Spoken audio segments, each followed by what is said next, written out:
పరిశుద్ధ గ్రంథంలోనికి వెళ్దాం. ప్రకటన 12వ అధ్యాయము.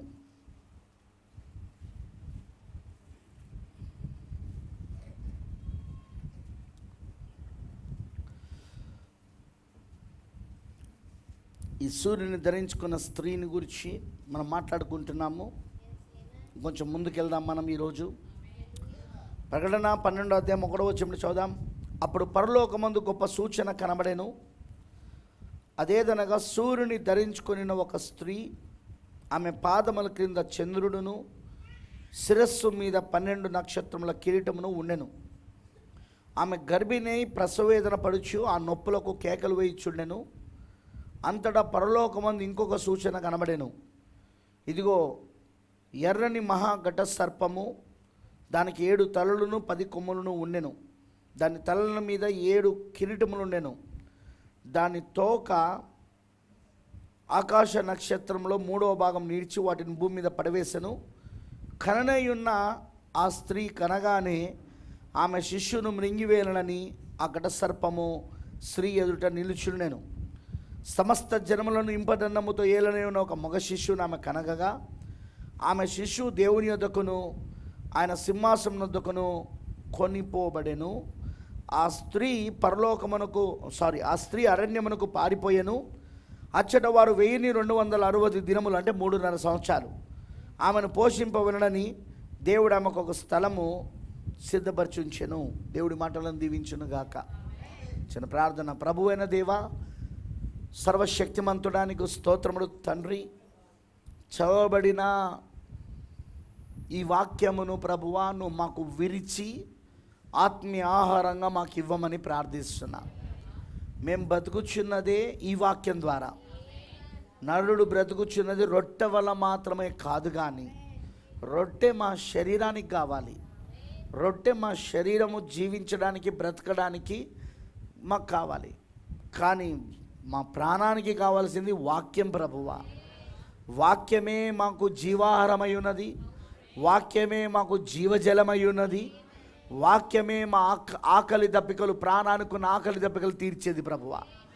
అందుకే మనుష్యుడు బ్రతుకుచున్న రొట్టె వల్ల మాత్రం కాదు, కానీ దేవుని నోటి నుండి వచ్చే ప్రతి మాట వలన జీవించునని చెప్పావు అయ్యా. ఈరోజు క్రీస్తు శరీరం అంటే ఒక రొట్టె ముక్క కాదు. అది క్రీస్తు శరీరం అంటే పరిశుద్ధాత్మతో నిండుకొనిన విశ్వాసులు, అదిగో క్రీస్తు శరీరములో అవయములుగా ఉండి సహవాసం చేయడం అయి ఉన్నది. ఇప్పుడు మేము అదే చేస్తానం ప్రభువా. ఇక్కడ ఇది క్రీస్తు శరీరమై ఉన్నది. ఇది ఇక్కడ ఉన్న వాళ్ళు క్రీస్తు శరీరమై ఉన్నారు. వీళ్ళు పరిశుద్ధాత్మతో నింపబడిన వారై, పరిశుద్ధాత్మతో జన్మించబడిన వారై, క్రీస్తు యొక్క మర్మయుక్తమైన శరీరములో ఒక అవయముగా ఇక్కడ ఉండి ప్రభువా వారు ఇక్కడ సహవాసం చేస్తున్నారు. అయ్యా నువ్వు కృప చూపించు. ఈ ఉదయకాల సమయంలో ఇదిగో నీ పిల్లలతో నువ్వు మాట్లాడు ప్రభువా. కావలసిన వర్తమానం నువ్వు దయచేయి తండ్రి. నువ్వు దయచేస్తున్నందుకు వందనాలు చెల్లిస్తూ నీకు పూర్తిగా సమర్పిస్తూ యేసుక్రీస్తు నామములో ప్రార్థిస్తున్నాము. ఆమేన్. దయచేసి కూర్చోండి. Please be sit down. Praise the Lord. దేవుడికి మహిమ కలుగును గాక. ఇక్కడ ప్రకటన గ్రంథము 12వ అధ్యాయం 1వ వచనాన్ని మనం చూసుకుంటూ వచ్చినామండి. ఆ పరలోకమందు ఒక గొప్ప సూచనను యోహాను చూస్తున్నాడు. అఫ్కోర్స్ ఈ ప్రకటన గ్రంథం అంతా దర్శనముల పుస్తకము మరియు గుర్తులతో కూడిన పుస్తకము. ఆ దర్శనాలన్నీ గుర్తులు, ఆనవాళ్ళు, గుర్తులవి, గుర్తులతో కూడిన పుస్తకం ఇది. మరి ఇక్కడ మనం ఏం చూస్తున్నామంటే ఆయన ఒక సూచన చూస్తున్నాడు. పరలోకంలో గొప్ప సూచన. సూర్యుని ధరించుకున్న ఒక స్త్రీ, ఆమె పాదముల క్రింద చంద్రుడును, శిరస్సు మీద 12 నక్షత్రముల కిరీటమును. ఆమె ఎవరో కాదు, సంఘమని మనం చూసాం. మరి ఆమెను గురించి మనం ఆల్రెడీ గత 3 వారాలు 4 వారాలు చూసుకుంటూ వచ్చినాం మనం. నేను మళ్ళీ దాంట్లోకి వెళ్ళదలుచుకోలేదు.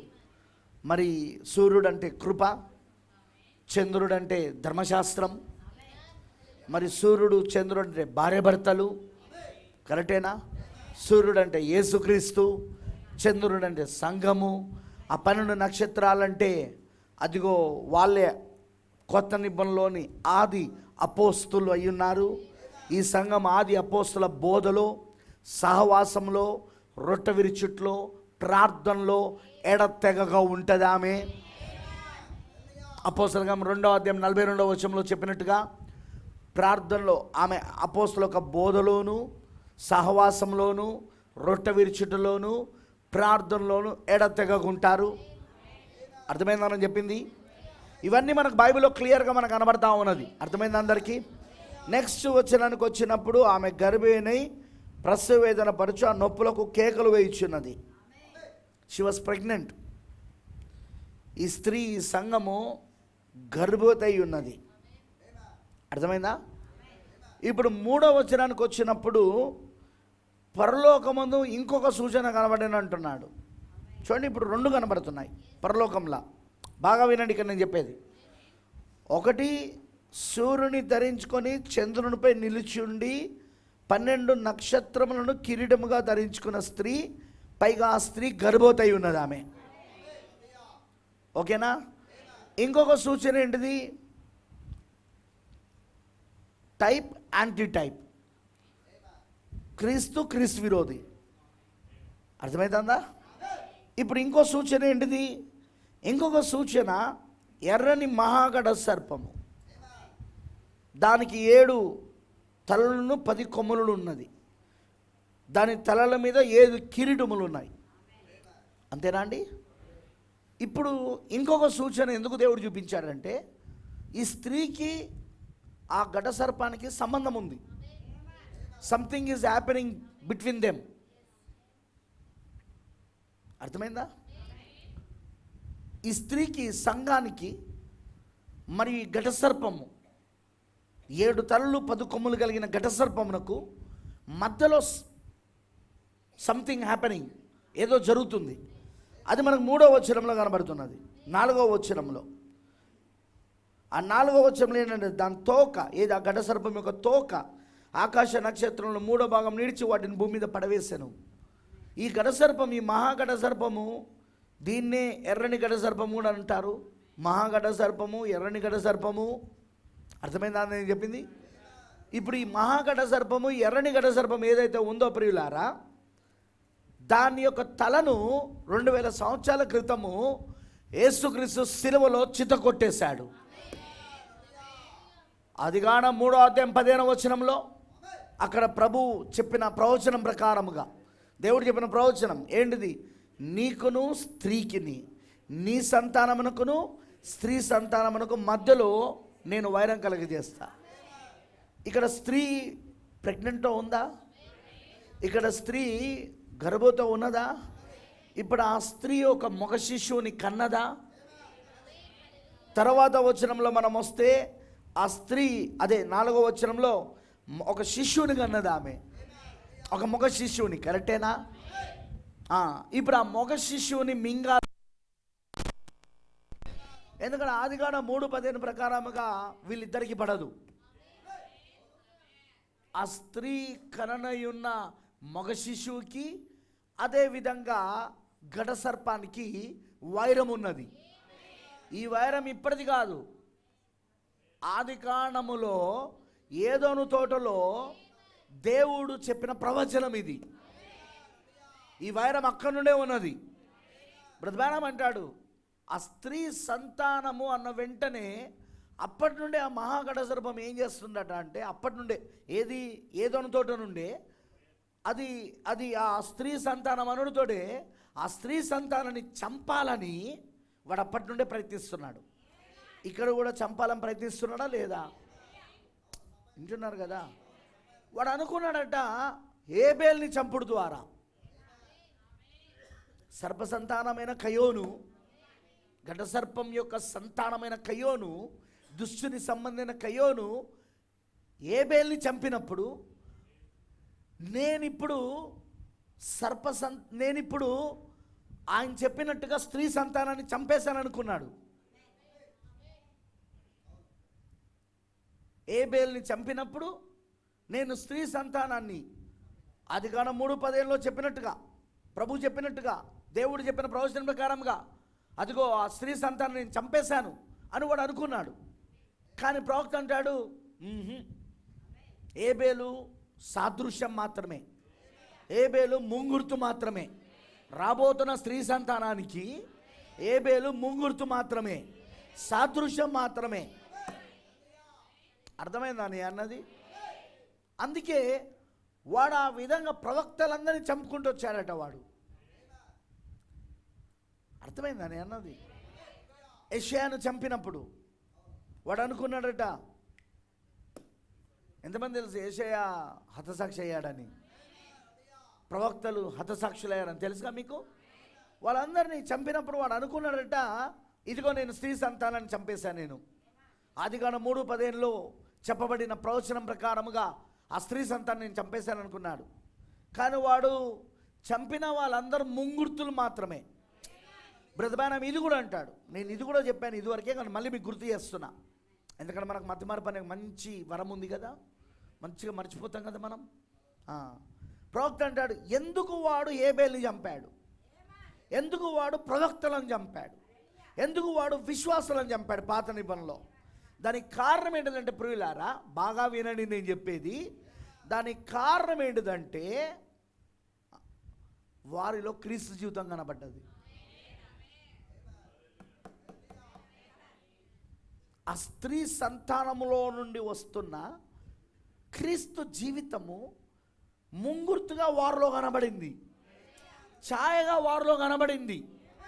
ముంగుర్తుగా, ఛాయగా, నీడగా వారిలో కనబడినందున వీడు ఘటసర్పం ఏమనుకున్నాడంటే, బహుశా ఈయనే ఆ స్త్రీ సంతానమై ఉంటాడు, ఆదికాండం 3:15లో దేవుడు ప్రవచించింది అని చంపడం మొదలుపెట్టాడట. అది ఇక్కడ ఒక ప్రశ్న నేను అడుగుతాను మిమ్మల్ని. ఛాయలో, నీడలో ఉన్నవారి జీవితాలు క్రీస్తుకు సాదృశ్యంగా ముంగుర్తుగా ఉన్నాయంటే, మరి ఇప్పుడు నిజంగా మనం క్రీస్తులో భాగమై ఉన్నాం. మనం భార్య అంటే ఎవరండి? భర్తలో అర్ధభాగం కాదా? భార్య అంటే భర్తలో అర్ధభాగం కాదా? మనము నిత్య జీవములో భాగమై ఉన్నాం. మనం దైవత్వములో భాగమై ఉన్నాం. మనం ఎప్పుడు జగత్తు పునాది దేవుడు తన మనస్సులోని వెనక భాగంలో దాచుంచిన రహస్యం ఇది.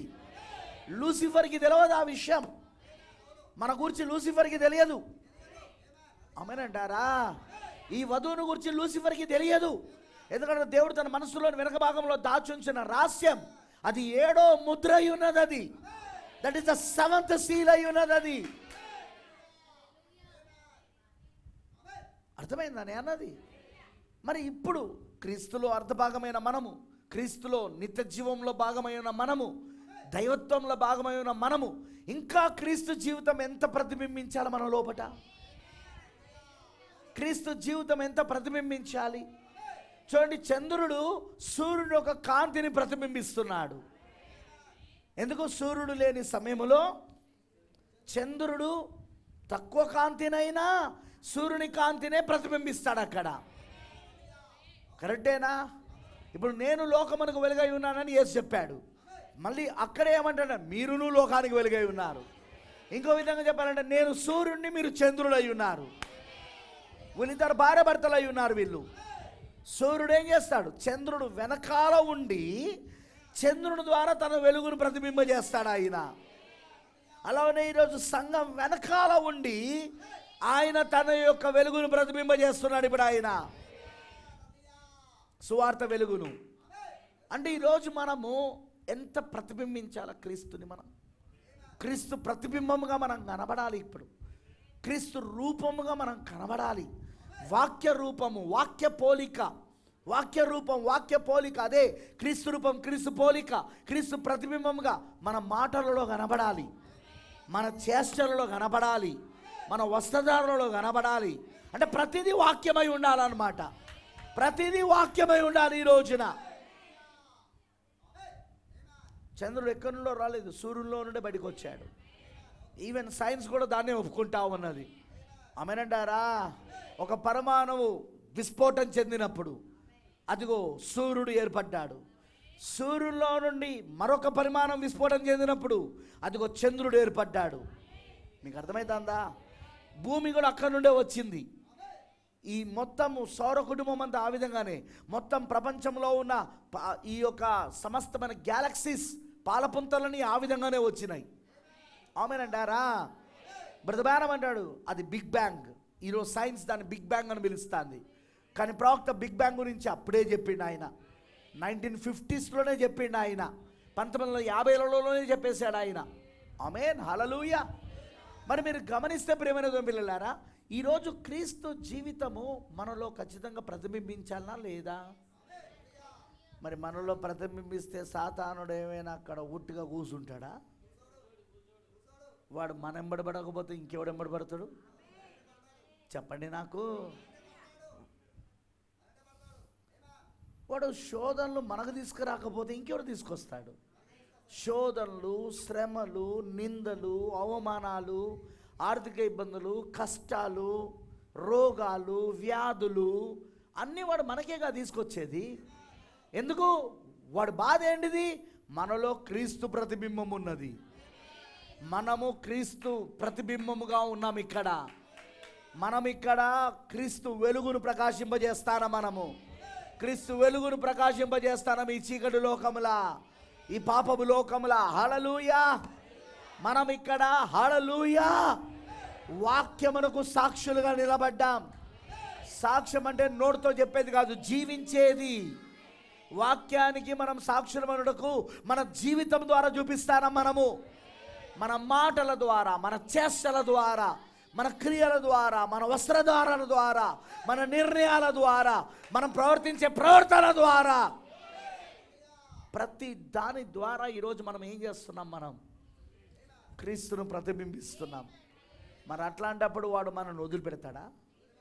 ఛాయనే వదిలిపెట్టలే, నీడనే వదిలిపెట్టలే, నిజ రూపమైన యేసుక్రీస్తునే వదిలిపెట్టలే. ఈరోజు ఈ వధువుని ఎట్లా వదిలిపెడతాడు? వాడు శోధిస్తాడు, వాడు శ్రమ పెడతాడు, వాడు బాధలను పెడతాడు. వాడు అర్థమవుతుందా? శోధనలు, శ్రమలు, బాధలు, కష్టాలు, పరీక్షలు, నిందలు, అవమానాలు, రోగాలు, వ్యాధులు వస్తాయా రావా? వస్తాయి. వాడుకున్న అవకాశం ఒకటేనండి, మన ప్రాణాన్ని అయితే వాడు తాకలేడు. వాడు మన ప్రాణాన్ని శోధించలేడు, వాడు మన ప్రాణాన్ని తాకలేడు. వాడు శోధించగలిగేది, వాడు తాకగలిగేది ఏదైనా ఉన్నదంటే ఈ శరీరం మాత్రమే. అందుకే ఈ శరీర మార్పు కొరకు కూడా మనం ఎదురు చూస్తాం. ఎత్తబడుట్లో జరగబోయేది ఏంటిదండి? This body changing. క్షేత అక్షేతం ధరించుకోబోతున్నది, మర్తత అమర్తతను ధరించుకోబోతున్నది. ఇది మహిమాశరంగా మారబోతా ఉన్నది. థియోఫెనీని మనం పొందుకోబోతున్నాం. మనం కరెక్టేనా? ఈ మరణమయ్యున్న ఈ శరీరాన్ని జీవమయ్యున్న అమర్త శరీరం వచ్చి మింగేబోతున్నది. మరణము జీవము చేత మింగివేయబడినప్పుడు, మరణమా నీ ముల్లెక్కడా? మరణమా నీ ముల్లెక్కడా? ఓ సమాధి నీ విజయం ఎక్కడా అని మనం ఆ లేఖనం నెరవేర్పవుతుందని పౌలు గారు చెప్పలేదా? అందుకే మనము ఈ పురుగుల పుట్టలో ఉన్నంతసేపు, పురుగుల పుట్ట శరీరం ఇది, పురుగుల శరీరం ఇది. కరెక్టేనా? పెస్ట్ హౌస్ అన్నాడు ప్రాఫెట్. చెదగూడు ఇది. చెద లోపల తినేస్తా అంటది, బయటికి తెలియదు. అందుకే చాలామంది ఎట్లుంటాడు, బయట చూస్తే బాగానే కనబడతాడు, కానీ లోపల పుట్టెడు రోగాలు ఉంటాయి.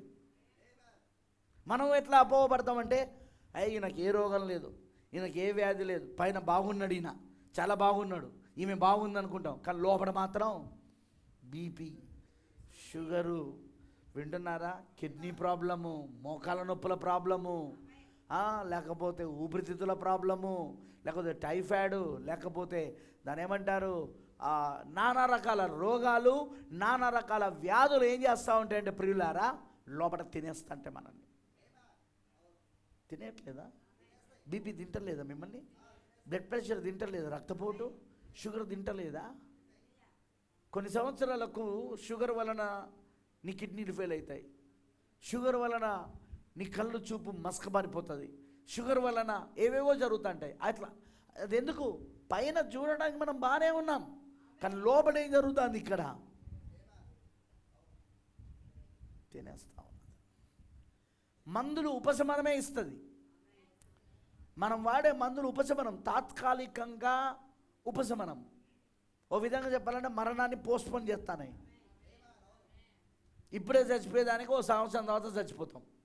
మందులు, షుగర్ మందులు, బీపీ మందులు, మనం వాడే మందులన్నీ మన మరణాన్ని కొంచెం పోస్ట్పోన్ చేస్తానే, కానీ మరణం మాత్రం తప్పదు. Death is compulsory. మరణం తప్పకుండా వస్తుంది. వాడు మనని ముట్టగలిగేది శరీరాన్ని మాత్రమే, వాడు బాధ పెట్టగలిగేది శరీరాన్ని మాత్రమే. యోబు విషయంలో అదే జరిగింది. యోబు గురించి ఏమన్నాడు దేవుడు? చదివిలా మీరు లేఖనములా? లూసిఫర్తో ఏమని చెప్పాడు? అపవాదితో ఏమని చెప్పాడు? ఆ ఎర్రని ఘట సర్పంతో ఏమని చెప్పాడు? యోబు శరీరాన్ని నువ్వేం చేసుకున్నా పర్వాలేదు, కానీ అతని ప్రాణాన్ని మాత్రం ముట్టే అధికారం నీకు లేదు. ఎందుకు? ప్రాణం ఆల్రెడీ మరణము నుండి జీవంలోనికి దాటిపోయి ఉన్నది. సాతానుడు ఏదైనా చేస్తే మనకు శరీర సంబంధమైన శ్రమలే తీసుకొస్తాడు, రోగాలు వ్యాధులే తీసుకొస్తాడు, కానీ మన ప్రాణాన్ని మాత్రం వాడు ముట్టలేడు అక్కడ. ఆమేన్, హల్లెలూయా. కానీ దీనికి కూడా ఏం బాధ లేదు. వీటిలో కూడా ఆయన అత్యధిక విజయం ఇస్తానన్నాడు. ఆయన ఇస్తానన్నాడా లేదా? శోధనల్లో ఆయన తప్పించుకున్నట్టుకు మార్గం ఏర్పాటు చేస్తానన్నాడా లేదా? బైబిల్లో చెప్తున్నదా లేదా ఆ మాట? శోధనలను నువ్వు సహించగలిగిన దానికంటే ఎక్కువగా ఆయన నిన్ను శోధింపబడనీయడు అంటాడు పౌలు గారు. శోధన తీసుకొచ్చేది దేవుడు కాదు, శోధన తీసుకొచ్చేది శోధకుడు, ఘట సర్పం. ఆ పాత సర్పం, ఆ ఘట సర్పం అవ్వను శోధించిన అదే ఘట సర్పం ఈరోజు మనల్ని శోధిస్తున్నాడు. వాడు అదే ఎర్రని ఘట సర్పం. అర్థమైందా? అదే అపవాది. హల్లెలూయా. అయితే మీరు గమనించాల్సింది ఏంటంటే, ఆయన శోధనతో పాటు, శోధన ఎంతవరకు నువ్వు సహించగలవో అంతవరకే మొదటిగా ఆయన నీకు అనుమతిస్తాడు. రెండవది, ఆయన శోధనతో పాటు తప్పించుకునే మార్గాన్ని ఏర్పాటు చేస్తాడు ఆయన. ఇంకే ఇక యుద్ధం చేయడంలో ఏమున్నదిగా? ఒకటో, మనం ఎంతవరకు సహించగలమో అంతవరకే శోధనకు దేవుడు అనుమతిస్తాడు. గీత గీస్తాడు దేవుడు. ఈ హద్దును దాటొద్దు నువ్వు. ఇదిగో ఈ బ్రదర్ విషయంలో ఈ హద్దును దాటొద్దు. ఇదిగో ఈ సిస్టర్ విషయంలో ఈ హద్దును దాటొద్దు నువ్వు. శోధించు, ఆమె శరీరాన్ని ఎంత శోధిస్తావో శోధించు, కానీ ఈ హద్దును దాటొద్దు నువ్వు. ఈ గీతను దాటొద్దు. ఆమె ప్రాణాన్ని ముట్టొద్దు, అతని ప్రాణాన్ని ముట్టొద్దు. రెండవది, శోధన నుండి తప్పించుకోవడానికి కూడా దేవుడు మార్గాన్ని ఏర్పాటు చేస్తాడు ఆయన. ఆమేన్, హల్లెలూయా. ఈ ఘట సర్పము వాడు అనుకున్నాడు, ఇలా దేవుని ప్రవక్తలను, పరిశుద్ధులను, పాత నిబంధనలో ఉన్న వాళ్ళందరినీ చంపుకుంటూ వస్తే నేను ఆ స్త్రీ సంతానాన్ని చంపేశాననుకున్నాడు, కానీ చంపలే. కరెక్ట్గా ఇప్పుడు ఈ స్త్రీ ఒక మగ శిష్యుని కన్నది. ఏం కన్నది? మగ శిష్యుని కన్నది. హల్లెలూయా. ఇప్పుడు ఆ మగ శిష్యువును ఆమె కన్నప్పుడు, బాగా వినండి, హల్లెలూయా,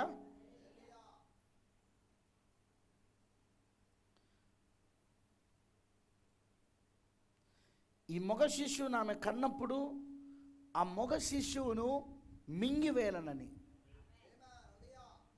చంపవలనని, ఆ కననైన శిష్యును మింగివేయాలని, చంపవలనని సిద్ధంగా ఉన్నది. 4వ వచనం అదేంటుంది? కననైన స్త్రీ కనగానే ఆమె శిష్యును మింగివేయాలనని ఆ ఘట సర్పం స్త్రీ ఏమిట నిల్చుండెను. సమస్త జన్మలను నింపటనముతో ఏలో నేను ఒక మగ శిష్యువు ఆమె కనగా, ఆమె శిష్యువు దేవుని యొద్దకును ఆయన సింహాసనం వద్దకును కొనిపోబడెను. అర్థమైన వాళ్ళందరూ ఆమె చెప్పండి. హల్లెలూయా. నా ఇప్పుడు నేను చెప్పేది జాగ్రత్తగా వినండి. ప్రవక్త బ్రెన్హామ్ గారు దీని గురించి ఏం చెప్పాడో చూద్దాం.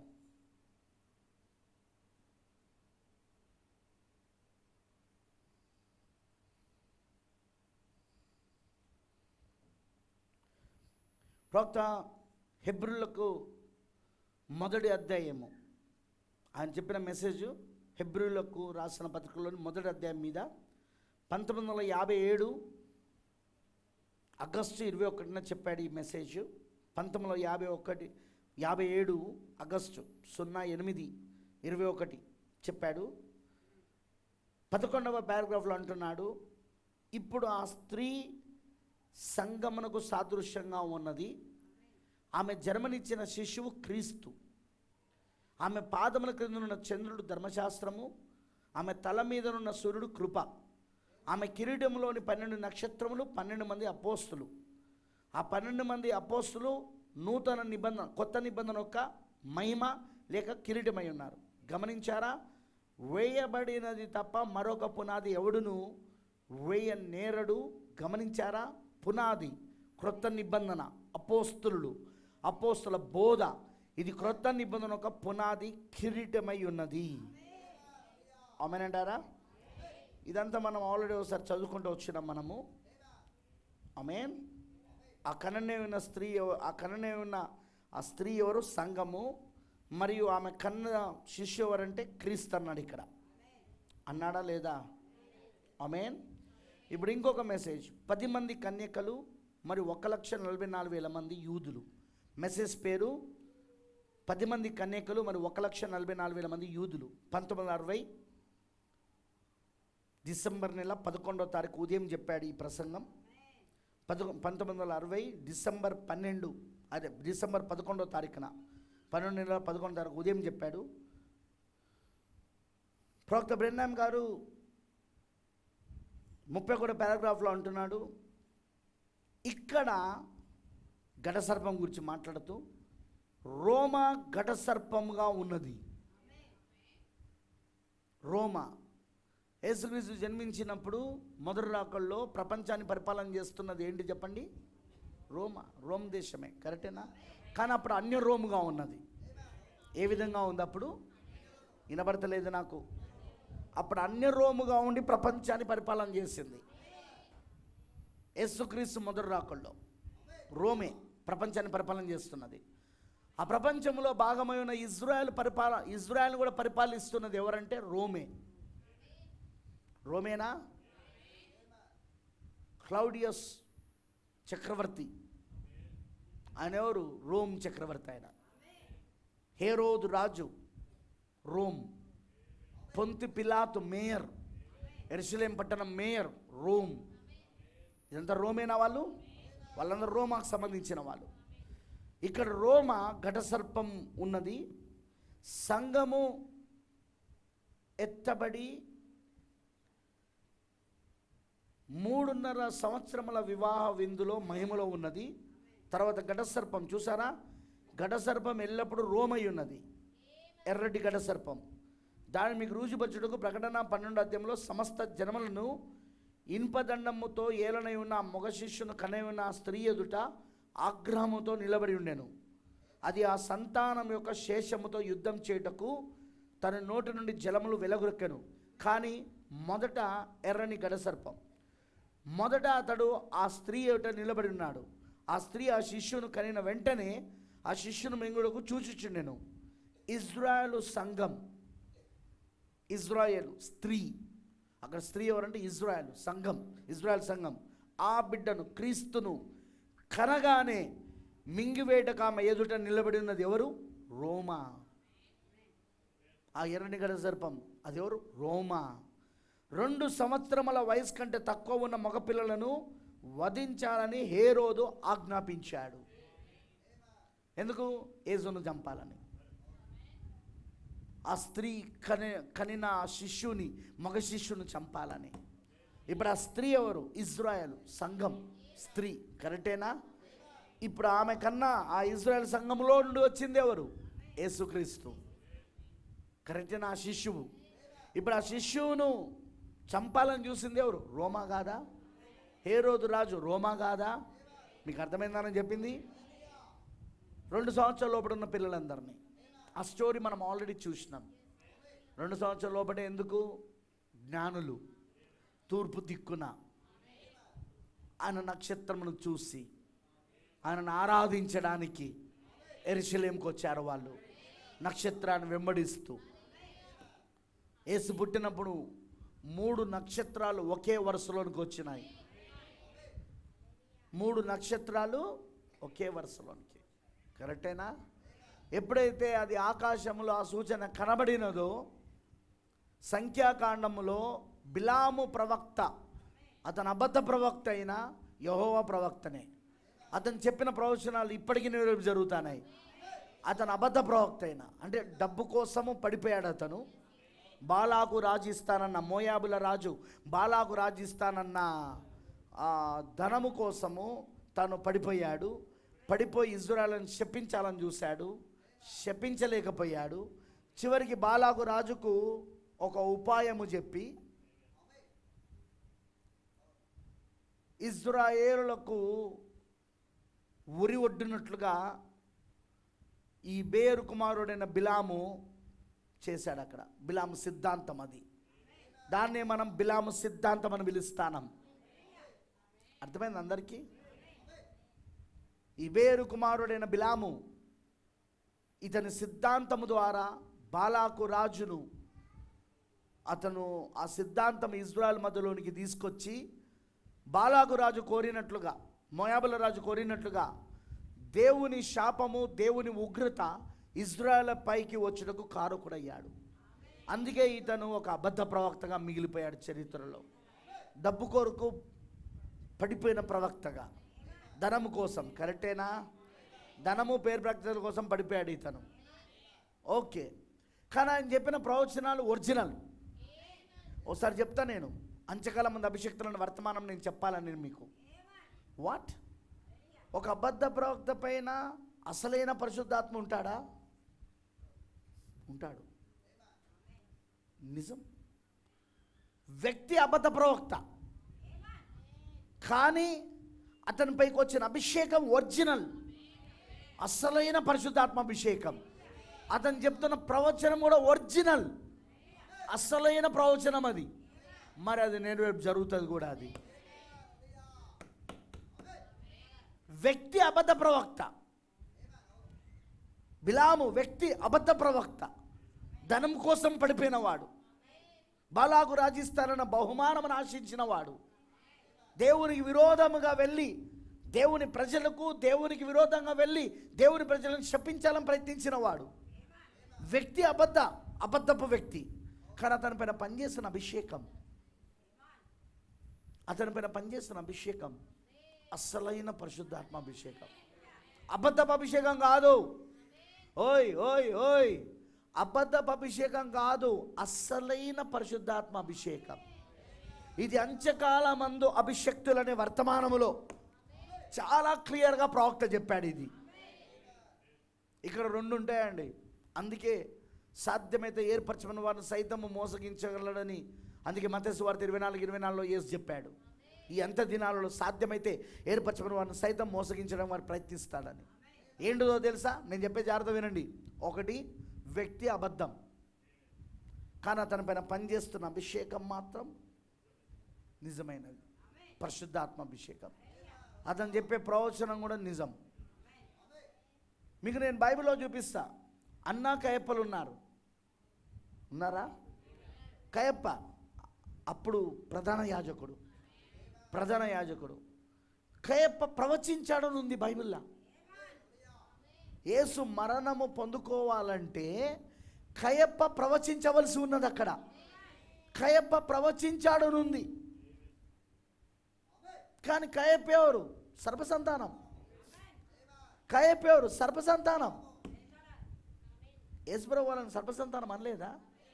శాస్త్రులు, పరిసయ్యులు, సద్దుకేయులు, యాజకులు, ప్రధాన యాజకులు పట్టుకొని ఏమన్నాడు ఆయన? మీరు సర్పసంతానమై ఉన్నాడు అన్నాడా లేదా? దానికన్నా ముందు బాప్తిసం యోహాను కూడా అదే మాట చెప్పాడా? చదవండి, మీరు బైబిల్లో ఉన్నాయి అవన్నీ. ఇట్స్ నాట్, అది నేను కొత్తగా చెప్తలే, నేను బైబిల్లో ఉన్నాయి అవి. బాప్తిసం యోహాను వాళ్ళని సర్పసంతానం అన్నాడు, యేసుక్రీస్తు వచ్చి వాళ్ళని సర్పసంతానం అన్నాడు. ఇప్పుడు కయప్ప కూడా ఆ కాలంలో ఒక ప్రధాన యాజకుడు. ఆ సమయంలో ఆమేన్, ప్రధాన యాజకుడైన కయప్ప పైన ఏం పనిచేసిందో తెలుసా? పరిశుద్ధాత్మ ద్వారా అతను ప్రవచించాడు. అతను అందుకే ప్రవచనాలను చూసి నువ్వు మోసపోవద్దు. వాళ్ళు చెప్పే ప్రవచనాలు నెరవేరు పైన నమ్మకూడదు అన్నాడు ప్రవక్త. బా కష్టంగా ఉన్నది కదూ, చాలా కష్టంగా ఉన్నది. ఇప్పుడు చూసినావా, నేను చెప్పిన ప్రవచనం ప్రకారంగానే ఇది జరిగిందంటాడు డినామినేషన్ వాడు. మన ఎన్టీఎంఎస్లో కూడా కొంతమంది వీటిపైననే ఆధారపడిన వాళ్ళు ఉన్నారు. కళలు, దర్శనాలు, ప్రవచనాలు, స్వస్థతలు. ఇక్కడ దేవుడు వారికి ఒరిజినల్ పరిశుద్ధాత్మాభిషేకాన్ని ఇస్తాడు, కానీ వ్యక్తి మాత్రం తప్పు. సర్పసంతానం, వ్యక్తి అబద్ధికుడు. ఇంకొకటి ఉన్నది, అదేంటిది? ఇంకొక గుంపు. ఆయన చెప్పింది, ప్రవక్త బ్రహ్మం గారు చెప్పింది, వస్తున్నది దేవుని దగ్గర నుండి అభిషేకం, కానీ అది దేవుడు అభిషేకం కాదు. మోసం చేయు శక్తి, అబద్ధమాడు ఆత్మ. వీళ్ళు యెహోవాకే ప్రవక్తలు, వీళ్ళు యెహోవాకే దేవుని వీళ్ళు ప్రవక్తలు. వీళ్ళు అర్థమైందని అన్నది, వీళ్ళు దేవుడికే ప్రార్థన చేస్తున్నారు, యెహోవాకే ప్రార్థన చేస్తున్నారు, కానీ వీళ్ళ పైకి వస్తున్న అభిషేకం మళ్ళీ ఎవరు పంపుతారు? దయ్యం పంపుతలేదు. ఎవరు పంపుతున్నారు దాన్ని? మళ్ళీ దేవుడే వాళ్ళకి పంపుతున్నాడు. మోసం చేయు శక్తిని దేవుడే వాళ్ళ పైకి, అబద్ధమాడు ఆత్మను వారి పైకి పంపుతాడు. దానికి ఉదాహరణ ఎవరు బ్రదర్ అంటే సిద్కియా, అతని గుంపు. మికయా సిద్కియా స్టోరీ గుర్తుందా మీకు? సిద్కియా ఆ 400 మంది యెహోవా ప్రవక్తలకు ముఖ్యుడు, బిషప్. అతను బ్రతమనం అతను బిషప్ అని పిలిచాడు. ఆ 400 మంది ప్రవక్తలకు వాళ్ళందరూ యెహోవా యొక్క ఒరిజినల్ ప్రాఫిట్స్, వాళ్ళు యెహోవా యొక్క అసలైన ప్రవక్తలు వాళ్ళు. కానీ వీళ్ళు కూడా ఏలియా వర్తమానాన్ని నమ్మకుండా ఆహాబు స్థాపించిన కళాశాలలో, బడిలో వీళ్ళు పెరుగుతూ ఆహాబిస్తున్న జీతంతో బతుకుతున్నారు వీళ్ళు. అందుకే వాళ్ళను ప్రవక్త డినామినేషన్ అన్నాడు ఆయన. ఎందుకన్నాడంటే వీళ్ళందరూ అదేగా డినామినేషన్ అంతా, సేవకులందరూ అదేగా. ఆ డినామినేషన్లో వాళ్ళ జీతాలతో బతుకుతారు వాళ్ళు. ఆహాబు ఇచ్చిన జీతాలతో బతుకుతున్నారు. ఆహాబు ఇచ్చే జీతములతో, ఆహాబు పాఠశాలలో, ఆహాబు స్థాపించిన యెహోవా ప్రవక్తల పాఠశాలలో తరబీదులు పొందుకొని, జీతాలు పొందుకొని బతుకుతున్నారు వీళ్ళు. ఏలియా వర్తమానాన్ని వీళ్ళు నమ్ముతలేరు. నమ్మితే ఆ పాఠశాల ఎందుకు చేరుతారు? ఆహాబు పాఠశాల ఎట్లా చేరుతారండి? ఈరోజు ఏలియా వర్తమానం నమ్మితే డినామినేషన్తో ఎట్లా చేరుతారండి? చెప్పండి చెప్పండి చెప్పండి చెప్పండి. ఈరోజు ఏలియా వర్తమానాన్ని నమ్మితే, మన కాల ప్రవక్త విలియం మ్యారన్ బ్రెన్నాం వర్తమానాన్ని నమ్మితే డినామినేషన్లో ఎలా చేరుతారండి? డినామినేషన్ వాళ్ళతో చేతులు ఎలా కలుపుతారండి? సంఘ శాఖల వాళ్ళతో చేతులు ఎలా కలుపుతారు? ఆ సిస్టంతో, ఆ సిస్టమ్, ఆ సంఘశాఖ సిస్టమ్, ఆ సంఘశాఖ వ్యవస్థ, ఆ సంఘశాఖ ప్రక్రియతో ఎలా వీళ్ళు ఏకీభవిస్తారండి? ఏకీభవిస్తారా? ఆ సిస్టంతో ఏకీభవిస్తారా? ఆ వ్యవస్థతో ఏకీభవిస్తారా? చెప్పండి నాకు. ఏకీభవించారు. నో సార్, వీళ్ళు ఏకీభవించారు. ఎందుకు ఏకీభవించారు? కారణం ఏంటిదంటే వీళ్ళు ఏలియా వర్తమానం నమ్ముతున్నారు. వీళ్ళు బ్రతమానం అంటాడు, ఆహాబు యెజబేలులు సిస్టమ్, వాళ్ళ వ్యవస్థలో ఈ 400 మంది ప్రవక్తలు ఉన్నారు. ఆహాబు వీళ్ళని పోషిస్తున్నాడు. వినండి నేను చెప్పేది. ఆహాబు వీళ్ళని పోషిస్తున్నాడు, వీళ్ళకు నెల నెల జీతాలు ఇస్తున్నాడు. ఎన్టీఎంఎస్లో కూడా ఆహాబులు ఉన్నారా? బోలెడు మంది ఉన్నారు. ఫారెన్ డబ్బు తీసుకొని, లేదా సంఘం డబ్బు తీసుకొని ఒక గుంపును మెయింటైన్ చేస్తారు. పాస్టర్ల గుంపును, ఒక పాస్టర్ల గుంపును వీళ్ళు మెయింటైన్ చేస్తూ ఉంటారు. నెల నెల జీతాలు ఇస్తూ ఉంటారు. వీళ్ళు వాళ్ళను వాళ్ళ యొక్క సిస్టంలో, వాళ్ళ వ్యవస్థలో వాళ్ళు బంధించేస్తారు. వాళ్ళు ఏ వ్యవస్థను కలుగున్నారో, ఏ క్రమమును కలుగున్నారో ఆ క్రమములో వాళ్ళని బంధించి పెడతారు. వాళ్ళు ఆ క్రమాన్ని దాటడానికి వీల్లేదు, ఆ వ్యవస్థను దాటడానికి వీల్లేదు, ఆ సిస్టమ్ను దాటడానికి వీల్లేదు. ఒక బ్యాప్టిస్టులో పనిచేసే సేవకుడు బ్యాప్టిస్టు వ్యవస్థను విడిచిపెట్టి బయటికి రాలేడు. బ్యాప్టిస్టు క్రమాన్ని దాటి పనిచేయలేడు. అవునా కాదా? అవునా కాదా? ఆ బ్యాప్టిస్టు సంఘం యొక్క క్రమం ఏదైతే ఉంటుందో, ఆ సంఘ క్రమం, ఆ వ్యవస్థ, దాన్ని దాటుకొని అతను పనిచేయలేడు, దాన్ని దాటుకొని అతను బోధించలేడు. కరెక్టేనా లేదా?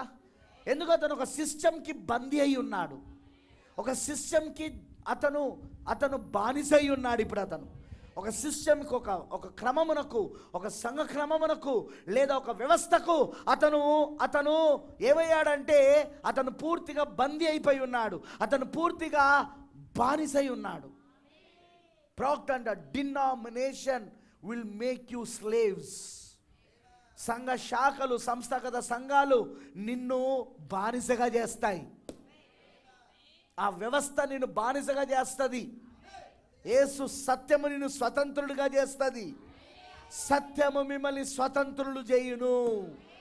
సత్యం అంటే వాక్యము, వాక్యం అంటే యేసుక్రీస్తు. యేసుక్రీస్తు నిన్ను స్వతంత్రుడిగా చేస్తుంది. కానీ ఒక సిస్టమ్, ఒక వ్యవస్థ, ఒక సంఘ శాఖ, ఒక డినామినేషన్ నిన్నేం చేస్తుంది? నిన్ను బందీలుగా మార్చుతుంది, నిన్ను పూర్తిగా బానిసగా మార్చేస్తుంది, నీ చెవికి రంధ్రం చేసేస్తుంది. కరెక్టేనా? నీ చెవికి ఏం చేస్తుంది? రంధ్రం. ఇక నువ్వెంత సువార్త విన్నా, నువ్వెంత ఈ స్వతంత్రతను ఇచ్చే సువార్త, అక్కడ ఏంటిదండి? చెవికి రంధ్రం ఏంటిది? అది బానిసగా, నిత్యము బానిసగా ఉండడం. స్వతంత్రతనిచ్చే సునాదబూర, విడుదలనిచ్చే సునాదబూర, బానిసత్వము నుండి విడుదలనిచ్చే సునాదబూర, స్వతంత్రతనిచ్చే సునాదబూర సత్యము, వాక్యము. హల్లెలూయా! నువ్వు ఎంత బోధించినా వారి చెవికి రంధ్రం, వారి చెవికి రంధ్రం ఉండడం వలన అది వాళ్ళకి అది స్వతంత్రతనివ్వదు. ఈరోజు డినామినేషన్స్లో వాళ్ళకి అదే జరుగుతూ ఉన్నది. వాళ్ళు ఒక వ్యవస్థలో కట్టుబడి ఉన్నారు. వాళ్ళు ఒక వ్యవస్థలో, ఒక క్రమములో వారు బానిసలై ఉన్నారు. ఆ బానిసత్వములో వాళ్ళు కట్టబడి ఉన్నారు. అందులోనూ వాళ్ళు విడుదల పొందుకోలేరు. నువ్వు ఎంత వర్తమానం చెప్పు, వాళ్ళు అందులో నుండి విడుదల పొందుకోలేరు. ఎంత వర్తమానం చెప్పు, వాళ్ళు స్వతంత్రులు కాలేరు. ఆహాబు దగ్గర ఉన్నది అదే. అహాబు యెజెబెలులో ఒక సంస్థను స్థాపించారు. ఈ 400 మంది ప్రవక్తలు, యెహోవా ప్రవక్తలను వీళ్ళు పోషించుకుంటున్నారు. దీనికి ముఖ్యుడు, దీనికి బిషప్ సిద్కియా, వీళ్ళందరిలో చక్కగా వెళ్తున్నారు. కానీ వీళ్ళు నిజంగా ఏలియా వర్తమానం నమ్ముంటే, మిఖాయా నమ్మినట్టుగా వీళ్ళు ఎన్నడూ ఆ వ్యవస్థకు, ఆ క్రమానికి కట్టుబడి ఉండేవాళ్ళు కాదు, అందులో చేరేవాళ్ళు కాదు. అందుకే మిఖాయా చేరలేదు అందులో. మిఖాయా దగ్గరికి యోషపాతు అడిగినందుకు, విన్నవించుకున్నందుకు మిఖాయా దగ్గరికి రాజు భటులను పంపాడు. పోయి అతన్ని కూడా రమ్మని పో అని. వీరిలో ఒకడు కాదు ఆయన, సంస్థలో చేరలేదు ఆయన, సంఘశాఖలో చేరలేదు ఆయన. ఏలియా వర్తమానంతో ఒంటరిగా నిలబడ్డాడు అక్కడ. ప్రైజ్ ది లార్డ్, హల్లెలూయా. ఆ సిద్కియా గుంపులో లేడు ఆయన. వెళ్ళినోడు ఏం చెప్పాడో తెలుసా? ప్రవక్త ఏమన్నాడో తెలుసా? వెళ్ళిన భటుడు ఏం చెప్పాడో తెలుసా?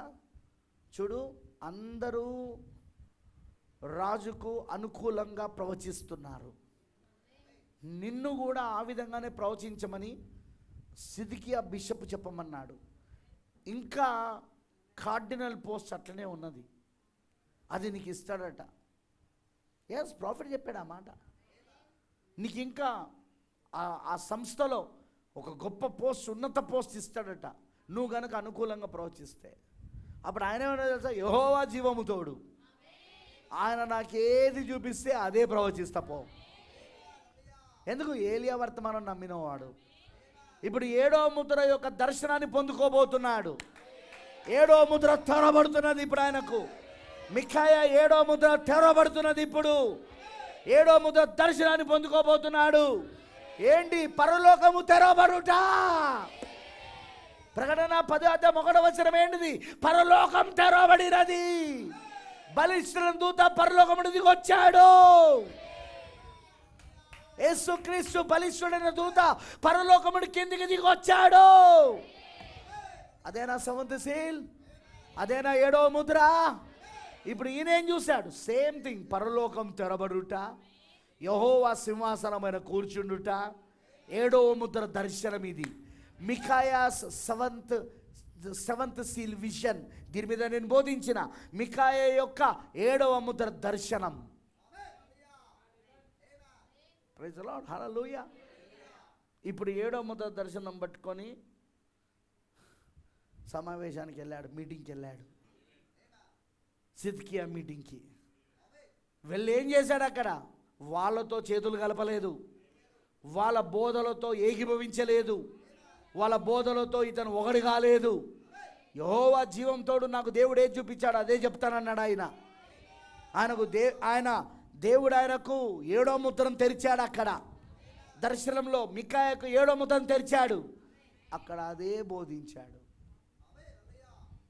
బిషప్ సిద్కియా ముందు, 400 మంది ప్రవక్తల ముందు, 2 రాజుల ముందు, ఒకరు యూదా రాజు యెహోషాపాతు, ఇంకొకరు ఇజ్రాయేలు రాజు అహాబు, 2 రాజసింహాసనం పైన కూర్చొని ఉండగా వాళ్ళిద్దరి ముందు ఏమి భయపడకుండా, బెరకకుండా, వెనకడుగు తీయకుండా 7వ ముద్రను బోధించాడు. అక్కడ ఈ మధ్యలోనే నాకు అట్లాంటి అవకాశం దొరికింది.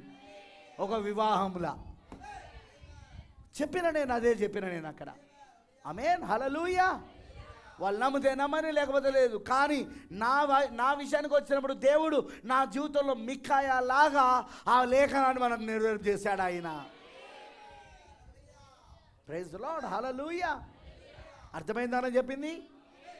చూడండి, ఆ 400 మంది ప్రవక్తలు వాళ్ళు కలుగున్న అభిషేకము పరలోకం నుండి వచ్చింది. మికాయా ఏం చూశాడు దర్శనంలో? ఒక అబద్ధమాడు ఆత్మ యెహోవా చేత పంపబడ్డాడు. యెహోవాయే పంపించాడు. యెహోవా యొద్ద నుండే వచ్చింది. ఆ అభిషేకం ఎక్కడి నుండి వచ్చింది? యెహోవా యొద్ద నుండే. అబద్ధాన్ని నమ్మునట్లుగా అక్కడ ఉంటుంది. అబద్ధాన్ని నమ్మునట్లుగా అబద్ధమాడు ఆత్మ యెహోవాయే ఆ అభిషేకాన్ని వాళ్ళపైకి పంపించాడు. చూస్తే ఇక్కడ ప్రవక్తలు ఒరిజినల్ ప్రవక్తలు, యెహోవా ప్రవక్తలు వీళ్ళు. కానీ వీళ్ళు పొందుకున్న అభిషేకం ఏంటిది? అబద్ధపు అభిషేకం. తెస్సలోనిక 2వ అధ్యాయంలో కూడా ఏమని చెప్పబడింది? వీళ్ళు సత్యమును నమ్మక అబద్ధమును నమ్మునట్లుగా. ఏంటంటే సత్యమును నమ్మక అబద్ధమును నమ్మునట్లుగా మోసము చేయు శక్తిని దేవుడు వీరికి పంపుతున్నాడు. పంపుతున్నారు ఎవరో కాదు, దేవుడే. అబద్ధాన్ని నమ్మేటట్లుగా చేస్తాడు వాడు. అబద్ధం వైపు వెళ్ళేటట్లు చేస్తాడు వాడు. అబద్ధాన్ని నమ్మునట్లుగా, అబద్ధం వైపు వెళ్ళినట్లుగా చేస్తాడు. కరెక్టేనా కాదా? అక్కడ చూడండి, యెహోషాపాతు మరియు అహాబు ఎవరిది నమ్మారు? సిద్కియా అతని గుంపైన 400 మంది ప్రవక్తల ప్రవచనాన్ని నమ్మారు. మికాయా, ఏలియా వర్తమానం ప్రకారముగా మికాయా ప్రవచనం వాళ్ళు నమ్మలే. 7వ ముద్ర యొక్క ప్రవచనం వాళ్ళు నమ్మలే. ఏమన్నాడో తెలుసా మికాయా? ఈ సమావేశాన్ని ఇప్పుడే ఇంతటితో ఆపేసి ఎవరింటి వాళ్ళు వెళ్ళిపోండి. ఎందుకంటే నేను దర్శనంలో ఏం చూశానంటే, ఇజ్రాయేలు గొర్రెలు కాపరి లేనివిగా తిరుగులాడుట నేను చూశాను అన్నాడు. అంటే ఇంకో విధంగా చెప్పాలంటే, ఓ రాజు, ఓ అహాబు, నువ్వు గనక ఈ యుద్ధానికి వెళ్తే నీ మరణం ఖాయం, నువ్వు ఖచ్చితంగా చేస్తావని చెప్పిండు అక్కడ. కానీ అబద్ధమాడు ఆత్మ యెహోవా యొద్ద నుండి ఈ 400 మంది ప్రవక్తలపైకి వచ్చింది చూడు, సిద్కియాపైకి వచ్చింది చూడు, దాన్నే వాళ్ళు నమ్మారు తప్ప మికాయా చెప్పింది నమ్మలే. మికాయా చెప్పిన ఏలియా వర్తమానాన్ని నమ్మలేదు. మికాయా ఏలియా వర్తమానంతో నిలబడ్డాడు. ఎలా? ఏలియా అంతకుముందే వచ్చినవాడు, వచ్చి వెళ్ళిపోయినవాడు. వచ్చి వెళ్ళిపోయినప్పుడు ఏం చెప్పాడు? అక్కడ అహాబును యెజబెలును శపించాడు. అహాబు రక్తము కుక్కలు నాకుతాయని, యెజబెలు యొక్క మాంసము కుక్కలు తింటాయని చెప్పాడా లేదా? అది ఆ ప్రవక్త చెప్పిన ప్రవచనం. అది దాన్ని నమ్ముతున్నాడు మికాయా. ఆమెనంటారా? అంతేకాదు, 7వ ముద్ర ఒక దర్శనం, పరలోకం తెరబడడం చూశాడు అక్కడ. పరలోకం తెరబడడం చూశాడు అక్కడ ఆయన. ప్రైజ్ ది లార్డ్, హల్లెలూయా. Are you catching? మీరు పట్టుకుంటున్నారా? ఈ రోజున అదే జరుగుతున్నది. చరిత్ర మరలా పునరుత్తం అవుతున్నది. ఈరోజు అబద్ధాన్ని నమ్మునట్లుగా దేవుడే అబద్ధమాడు శక్తిని, అబద్ధమాడు ఆత్మను పంపుతున్నాడు ఆయన. మోసం చేయ శక్తిని పంపుతున్నాడు. అందుకే అభిషేకాల దగ్గరకు వచ్చినప్పుడు జాగ్రత్తగా ఉండాలి. అభిషేకాల దగ్గరకు వచ్చినప్పుడు, వ్యక్తి దగ్గరకు వచ్చినప్పుడు, మొదటి కేసులో వ్యక్తి తప్పు, అబద్ధ ప్రవక్త ఎవరు? బిలాము. కానీ తన పైన పనిచేసిన అభిషేకం దేవుంది, అది పరిశుద్ధాత్మ అభిషేకం, అది ఒరిజినల్ అది. కానీ ఇక్కడ 400 మంది ప్రవక్తలు కరెక్టే, వీళ్ళు యెహోవా ప్రవక్తలే, వీళ్ళు 400 మంది, సిద్కియా కూడా కరెక్టేనా? కానీ వీళ్ళపైన పనిచేసిన అభిషేకము అబద్ధమాడు ఆత్మ, మోసం చేయు శక్తి, అబద్ధము నమ్మునట్లుగా. హల్లెలూయా. కయప్ప దగ్గర కూడా మనం అదే చూస్తున్నాం. కయప్ప సర్పసంతానం, కానీ కయప్పలో పరిశుద్ధాత్మ పనిచేశాడు. పరిశుద్ధాత్మ ద్వారా ప్రవచించాడు యేసు మరణమును గురించి. ఆమేన్, హల్లెలూయా. అర్థమైందానని చెప్పింది. అందుకే సాధ్యమైతే ఏర్పరచమని వాడిని సైతము మోసగిస్తాడని అందుకే ప్రభు చెప్పాడు అక్కడ. చాలా జాగ్రత్తగా ఉండాలి మనం ఇట్లాంటి విషయాల్లో. ప్రవచనాలను బట్టి వెంటనే నమ్మడం అట్లాంటివి చేయకూడదు మనం. అమనంటారా? ప్రవక్త అంటున్నాడు, 2 సంవత్సరాల వయసు కంటే తక్కువ ఉన్న మగపిల్లలను వధించాలని హేరోదు ఆజ్ఞాపించాడు. ఆ దేశమంతటా వధ జరిగినది. ఆ దేశంలో యూదుల పిల్లలందరూ వధించబడ్డారు. అదేవిధంగా క్రీస్తుకు మాదిరిగా ఉన్న మోషేను కూడా పట్టుకొనుటకు ఫరో అదే పని చేశాడు. కరెక్ట్గా మోషే క్రీస్తుకు మాదిరిగా ఉన్నాడు. మోషేను కూడా ఆ విధంగానే మగపిల్లలందరినీ చంపమని ఫరో చెప్పాడా లేదా? అక్కడ ఐగుప్తులా? తెలుసుగా మీకు అందరికీ. సేమ్ థింగ్ యేసు విషయానికి వచ్చినప్పుడు చరిత్ర పునరుద్ధమైంది. మోషేకి జరిగిందే యేసు కూడా జరిగింది అక్కడ. ఎందుకంటే మోషే ఎవరంటే క్రీస్తుకు మాదిరిగా ఉన్నాడు అక్కడ. హల్లెలూయా. ఫరో అదే పని చేశాడు, పిల్లలందరినీ వధించాడు, కానీ అతన్ని పట్టుకోలేకపోయాడు. వారిని ఎలా దాచిపెట్టాలో దేవునికి తెలుసు. వారిని ఎలా దాచిపెట్టాలో దేవునికి తెలుసు. నీవు దాచబడి ఉన్నందుకు నువ్వు సంతోషించుట లేదా? ఇప్పుడు మన గురించి మాట్లాడతాడు. మనందరం దాచబడి ఉన్నామా? చూద్దాం ఏమంటాడో ప్రవక్త. నువ్వు దాచబడి ఉన్నందుకు నువ్వు సంతోషించటం లేదా? దాగుచోటు, మీరు పాప విషయమై మృతి నొంది పరిశుద్ధాత్మ ద్వారా క్రీస్తులో ముద్రించబడి ఉన్నారని చెప్పుచున్నది. హల్లెలూయా. సాతానుడు నిన్ను పట్టుకొనలేడు. ఇందాక చెప్పానుగా, వాడు మన శరీరాన్ని మాత్రమే శోధించగలడు, బాధ పెట్టగలడు, శరీరాన్ని మాత్రమే. కానీ మన ప్రాణాన్ని వాడు పట్టుకోలేడు. వాడు నీ ప్రాణాన్ని వాడు తాకలేడు. నీ ప్రాణాన్ని వాడు పట్టుకోలేడు. ఎందుకు? నీ ప్రాణం ఎక్కడుంది? క్రీస్తులో దాగున్నది. పాప విషయంలోనూ మృతి పొంది నీ జీవము క్రీస్తులో దాగున్నది.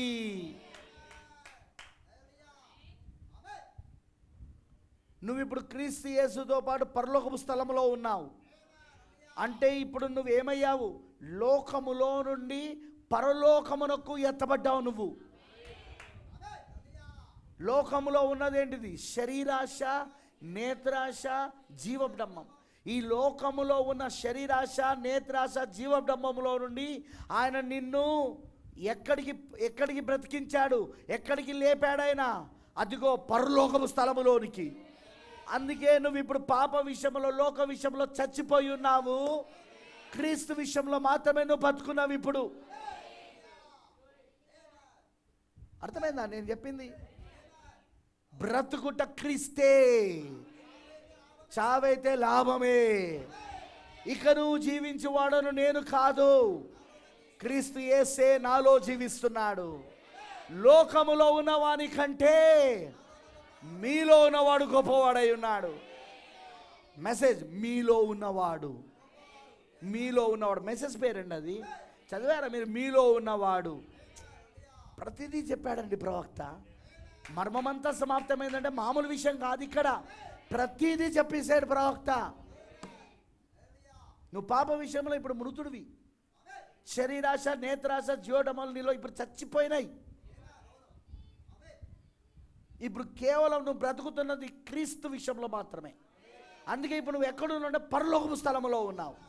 నీ ప్రాణం ఇప్పుడు పరలోకపు స్థలములో ఉన్నది, శరీరం భూమిపైన ఉన్నది.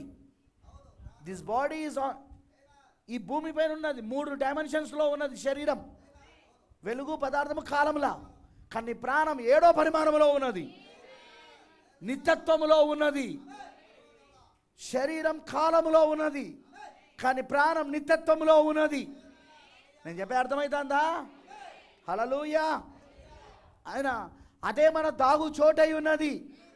క్రీస్తులో ఉండడే మన దాగు చోటు, పరలోక స్థలములో ఉండడే మన దాగు చోటు. ప్రవక్త అంటున్నాడు, సాతానుడు నిన్ను పట్టుకొనలేడు, అది వాడి వలన కాదు. పరిశుద్ధాత్మ ముద్ర పొందుకున్న వాళ్ళను సాతానుడు పట్టుకోలేడండి. బ్రతబానం అంటాడు పరిశుద్ధాత్మ ముద్ర అంటే నువ్వు ఇప్పుడు ఎక్కడున్నావు తెలుసా? భద్రతలో ఉన్నావు. ముద్ర దేని సూచిస్తుందంటే భద్రత. ముద్ర భద్రతను సూచిస్తుంది. నువ్వు ఇప్పుడు భద్రతలో ఉన్నావు, ముద్ర లోపట ఉన్నావు.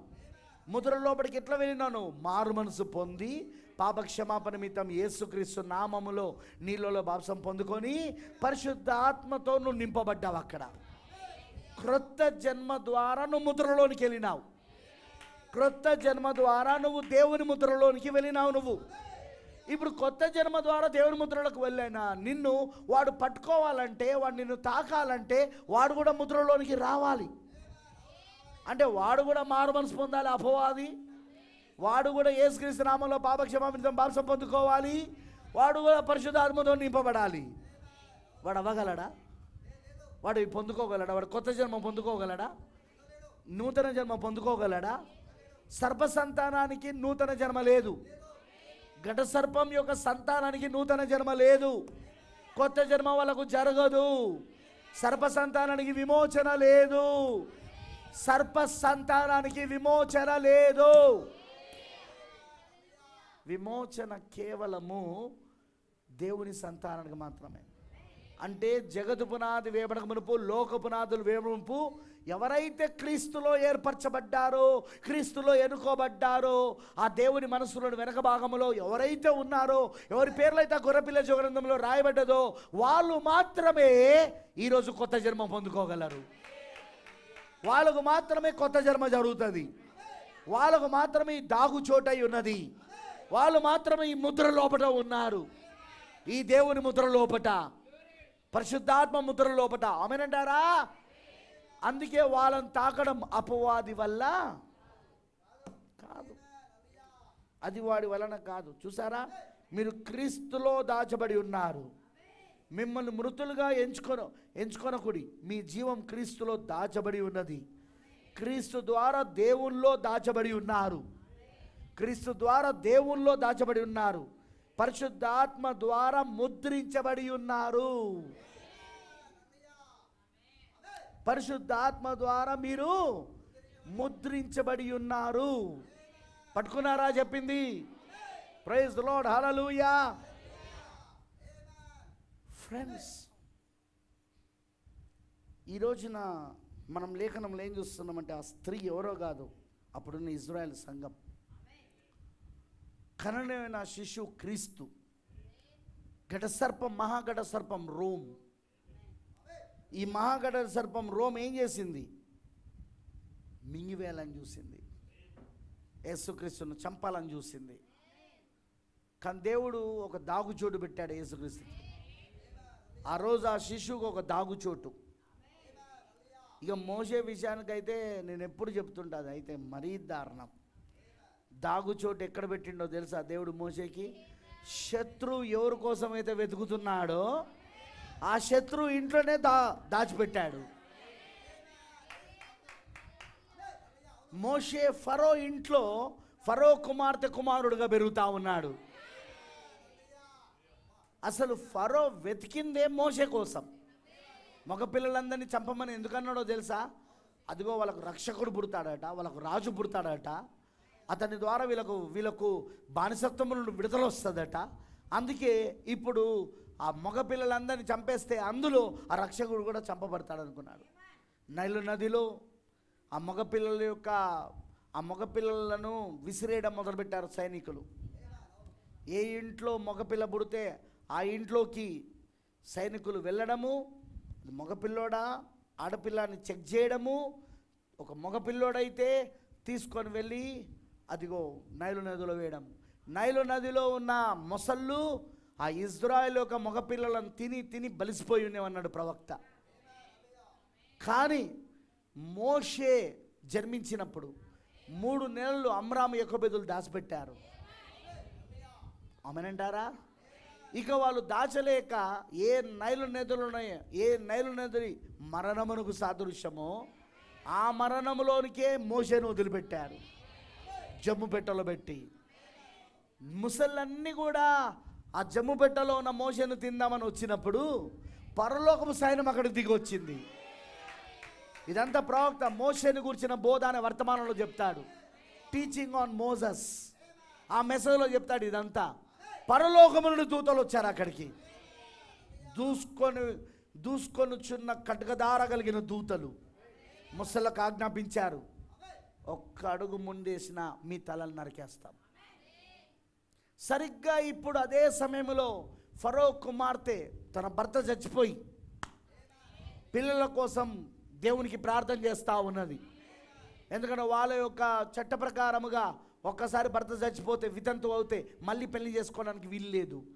కానీ ఆమెకు కుమారుడు కావాలని కోరుకున్నది. అందుకు ఆమె రోజు ప్రార్థన చేస్తున్నది. ఆ రోజున నైలు నదిలో స్నానం చేద్దామని అక్కడికి వచ్చినప్పుడు సరిగ్గా దేవుడి జమ్ము పెట్టెలో ఉన్న మోషేను ఎక్కడ నడిపించాడంటే ఆమె దగ్గరికే నడిపించాడు. మరి ఆమె తండ్రి యొక్క ఆజ్ఞ ఆమెకు తెలియదా? మగపిల్లలందరినీ చంపమని. యూదులు ఇజ్రాయేలులో పుట్టిన మగపిల్లలందరినీ చంపేయాలనే సంగతి తెలుసా? తెలియదా?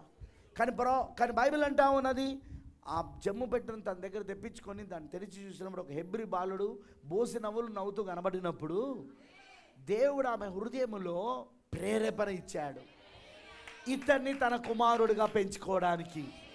ఇది దేవుడిచ్చిన ప్రసాదం అనుకున్నది, దేవుడిచ్చిన ప్రసాదం, దేవుడిచ్చిన బహుమతి అనుకున్నది ఆమె. అర్థమైందా అని చెప్పింది? ఎందుకంటే ఆమెకు తెలుసు నైలు నది నిండా మొసళ్ళు ఉంటాయి. అవి అప్పటికే అనేక మంది వేల వేల వేల వేల ఇజ్రాయేలు మగ పిల్లలను, ఇజ్రాయేలు మగ శిష్యులను తిని తిని బలిసిపోయి ఉన్నాయి. అవన్నిటిని దాటుకొని ఈ పిల్లోడు వచ్చాడు అంటే వెనకాల దైవ కార్యం ఉన్నది అనుకున్నది. కానీ ఆమె ఊహించలేదు ఆ దైవ కార్యము వారి సింహాసనానికే వారి దేశానికే ఎసరు పెడుతుందని. ఇప్పుడు మోషేను ఎక్కడో పెంచలేదు, ఫరో ఇంట్లోనే పెంచుతున్నారు. మోషే తల్లిగా ఉన్న ఫరో కుమార్తె మోషేను ఫరో ఇంట్లోనే పెంచుతున్నది. సింహాసనం చుట్టూ ఆడుకుంటున్నాడు. గోరుముద్దలు పిల్లలకు తెలుసుగా, మనం గోరుముద్దలు తినిపిస్తూ ఉంటే వాళ్ళు ఇక్కడ పరిగెడతారు అక్కడ పరిగెడతారు, కరెక్టేనా? ఈ పిల్లోడు ఆ హాల్లో పరిగెడుతూ ఉన్నాడు. అప్పుడప్పుడు ఫరో కాలు దగ్గరికి వెళ్తున్నాడు, ఫరో కాలు వెనకలు దాచుకుంటున్నాడు, అప్పుడప్పుడు వెళ్ళి సింహాసనం పైన కూర్చుంటున్నాడు. వాళ్ళ అమ్మ గోరుముద్దలు తినిపిస్తూ ఉంటే. కానీ ఎవరూ ఊహించలేకపోయారు వాళ్ళు వెతుకుతున్న శత్రువు ఈయననే, ఇజ్రాయేలు రక్షకుడు ఈయననే, ఈయన్నే ఆ నిర్గమం ప్రవక్త అని ఫరో కానీ అతని యొక్క ఇంట్లో ఉన్న వాళ్ళు కానీ ఎవరు ఊహించలేకపోయారు. శత్రు ఇంట్లో శత్రువును పెంచుతాడు ఆయన, శత్రు ఇంట్లో శత్రువును పెంచుతున్నాడు. దాగుచోటు, మోషే యొక్క దాగుచోటు, శత్రు ఇంట్లో శత్రువుగా పెరగడం. ఈ మోషేనే మొత్తము సకల దేవతలకు, ఐగుప్తులోని సకల దేవతలకు తీర్పు తీర్చబోతున్నాడని, తీర్పులను తీసుకురాబోతున్నాడని వాళ్ళకి తెలియదు.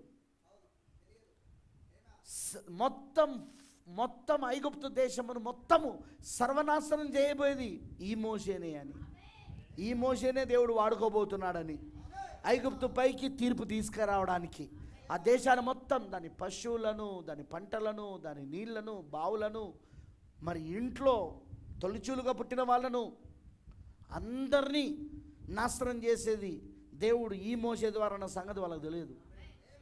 దేవుడు తలుచుకుంటే ఎలా ఉంటుంది తెలుసా? శత్రువు ఇంట్లోనే పెడతాడు, శత్రువు ఇంట్లోనే పెంచుతాడు. ప్రైజ్ ది లార్డ్, హల్లెలూయా. దేవుడికి మహిమ కలుగును గాక. దాగుచోటది. ఓ ఈరోజు క్రీస్తు అనే దాగుచోటు మనకు ఉన్నదా?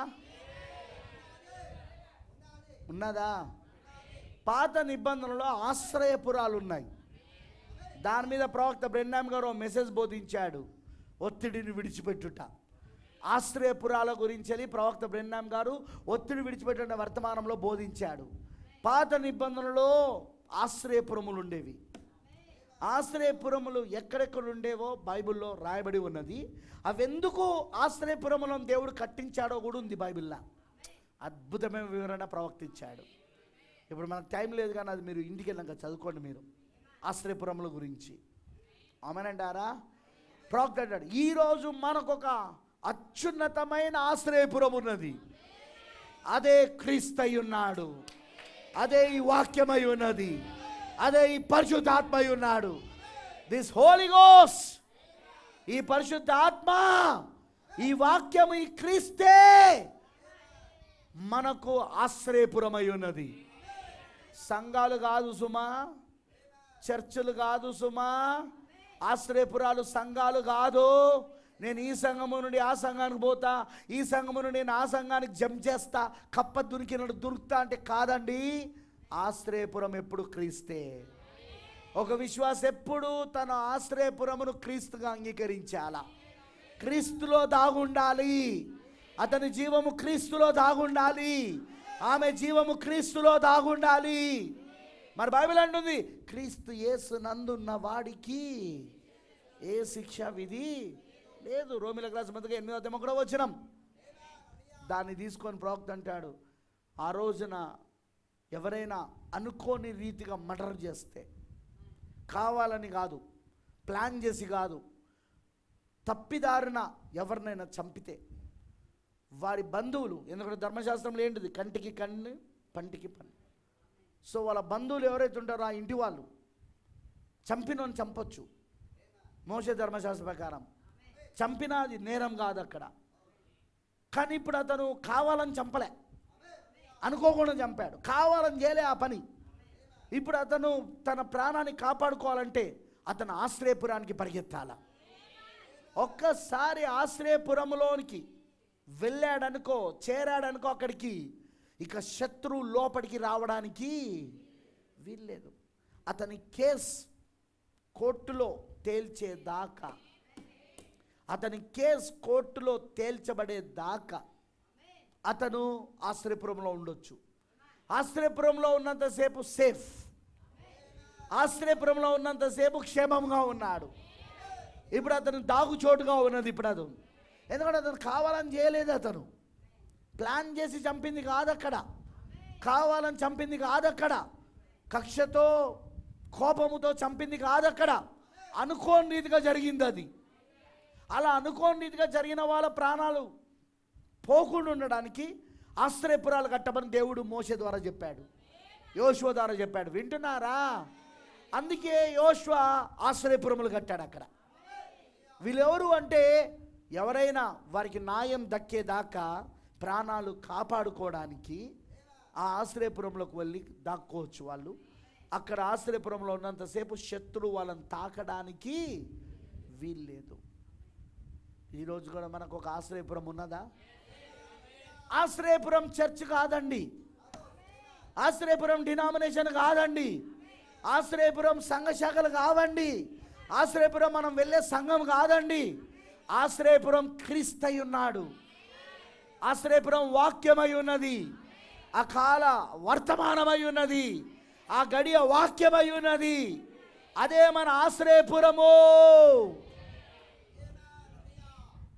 ఆమేన్. క్రీస్తు యేసు నందున్న వాడికి ఏ శిక్షా విధి లేదు. అర్థమైంది అందరికీ? అర్థమైంది అందరికీ? దేవునికి మహిమ కలుగును గాక.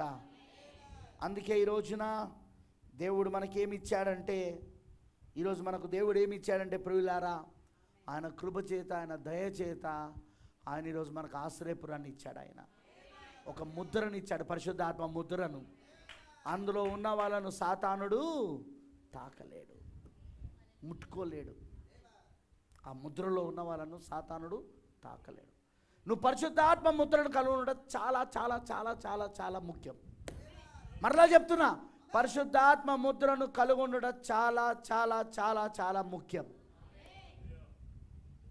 అందుకే నువ్వు పరిశుద్ధాత్మ ముద్రను పొందుకో, పరిశుద్ధాత్మ బాప్తిజమాన్ని పొందుకో, పరిశుద్ధాత్మ ముద్రను పొందుకో.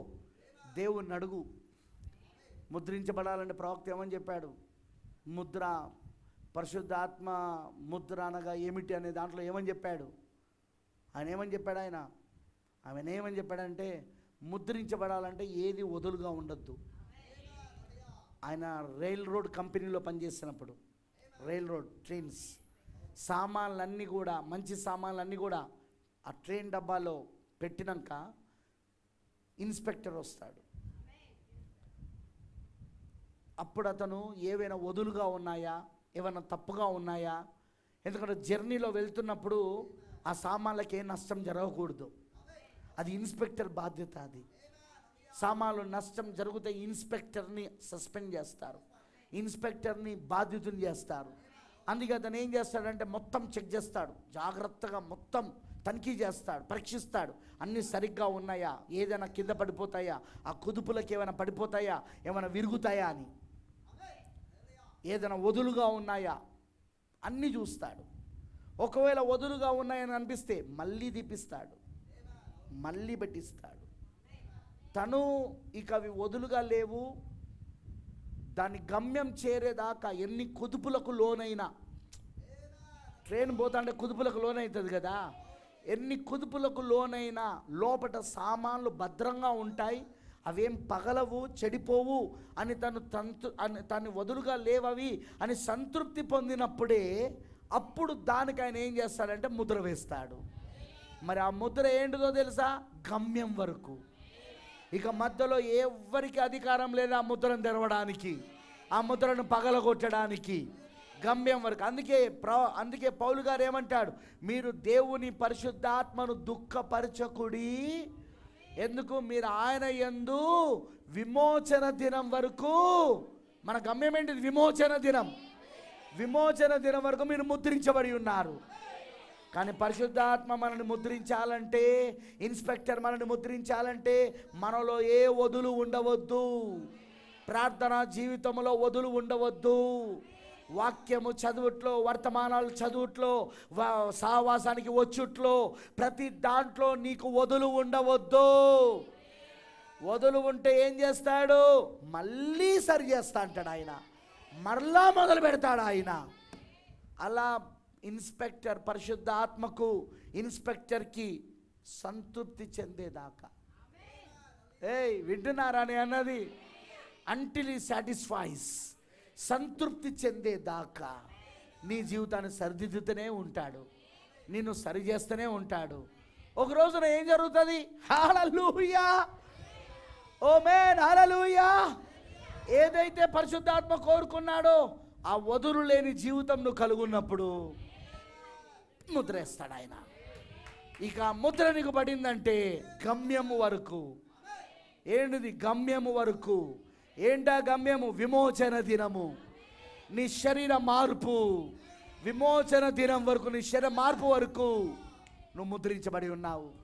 ఆ ముద్రలో ఉన్న వాళ్ళే భద్రతలో ఉన్నారు, ఆ ముద్రలో ఉన్న వాళ్ళే దాగుచోట్లో ఉన్నారు, ఆశ్రయపురములో ఉన్నారు.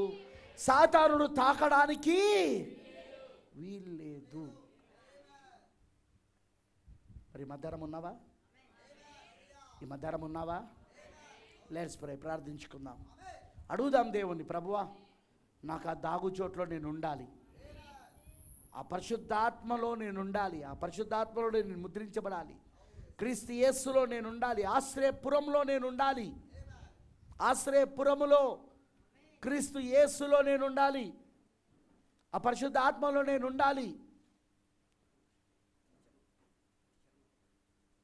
పడదాం, నేను ప్రే చేసినాక సమర్పించుకోండి పూర్తిగా దేవుడికి. ఆగాగు, అట్లా చేయొద్దు. పూర్తిగా దేవుడికి సమర్పించుకోండి, పూర్తిగా దేవుడికి అర్పించుకోండి. అవు బ్రదర్, దిస్ ద టైం, ఇది సమయం. పరిశుద్ధాత్మ ముద్రను కలిగి ఉండే సమయం. దాగుచోట్లో ఉండే సమయం, ఆశ్రయపురంలో ఉండే సమయం. క్రీస్తు కంటే గొప్ప దాగుచోటు ఏదున్నదండి?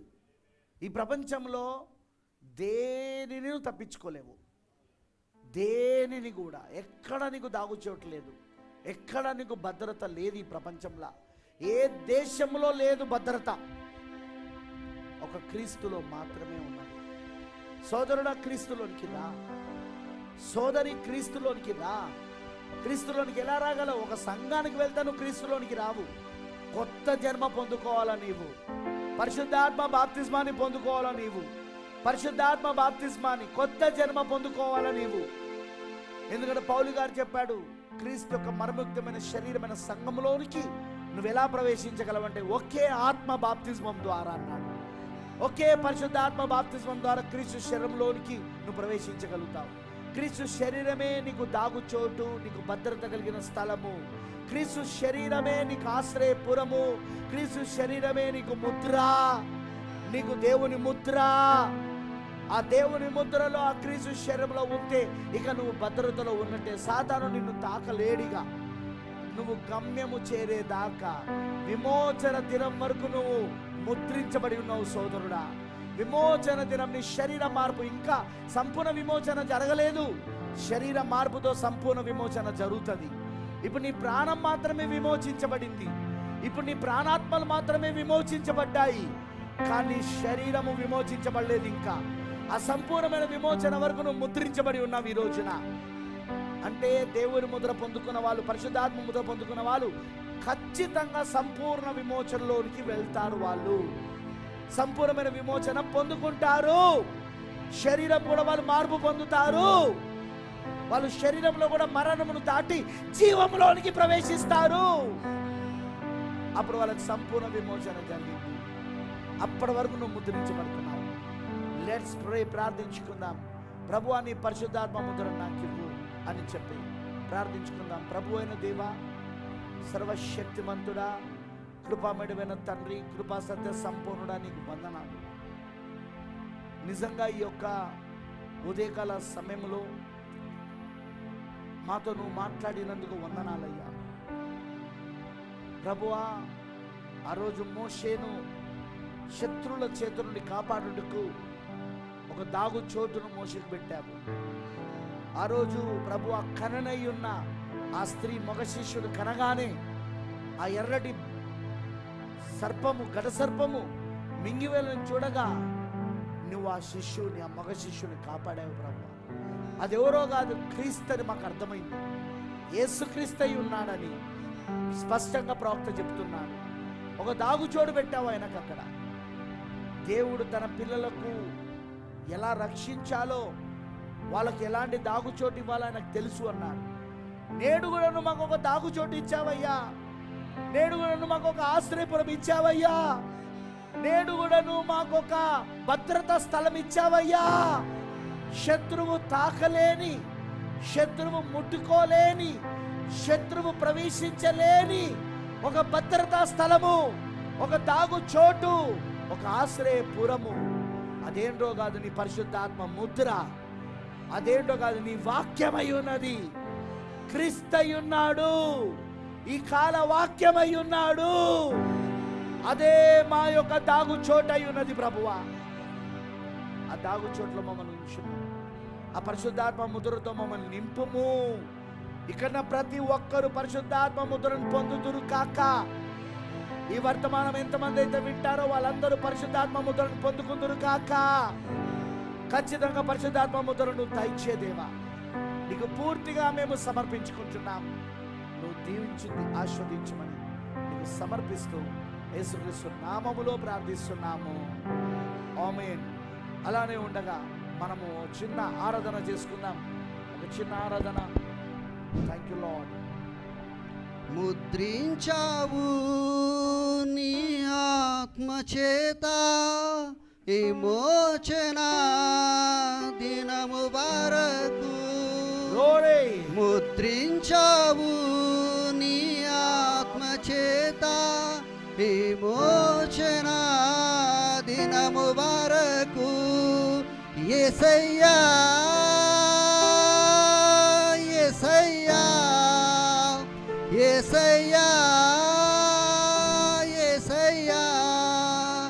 ముద్రించావు నన్ను నీ ఆత్మ చేత విమోచన దినము వరకు. ఆమేన్. హల్లెలూయా. అవునేసయ్యా, స్తోత్రములు ప్రభు. Praise the Lord. Hallelujah. దేవునికి మహిమ కలుగును గాక. దేవుడు మీ అందరిని దీవించును గాక. ప్రభు మీ అందరిని ఆశీర్వదించును గాక.